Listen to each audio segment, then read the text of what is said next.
All I know is that I was blind, and now I see. John is upping the ante this morning. He's taking these contrasts to the next level. And so he introduces us to the same similar concept of blindness and sightedness. Blindness is meant to be the darkness, as in Nicodemus. And sightedness is meant to be the woman at the well. Blindness signaling unbelief, and sightedness signaling belief.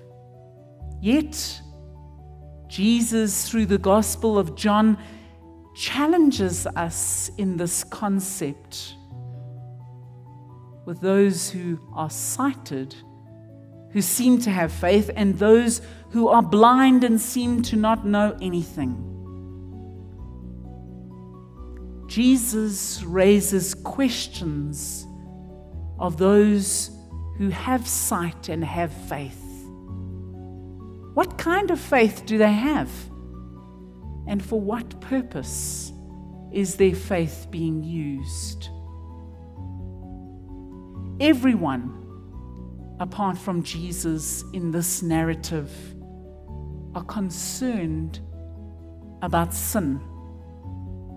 Not even 2 verses in, the disciples ask Jesus about this man born blind and who has sinned that has brought such a curse on the man. Is it his parents or is it himself? Of course, Jesus dispels their concerns about sin. He doesn't give sin power in this particular narrative. He disarms sin when he speaks to the disciples. What I'm curious about is that this man has grown up in this community all of his life. We're told that he was a beggar because he couldn't work, so he relied on others to give him out of their kindness. He's somebody that would have been well known to the community. And yet, when he receives his sight, the community seems to struggle to recognize him.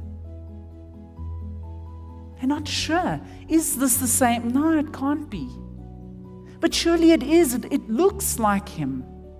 Nah, must be somebody else. All the community and the Pharisees see is sin. That's how they defined this man, by his weakness and his sin. We do the same. We define people by their weakness and their sin. We judge people. He or she is blind. Blindness. They are sinful. We give people categories and labels. She's single. They divorced. This person's unemployed. This is a homeless person. This is a poor person. This person is disabled. This person is sick. This person is weak.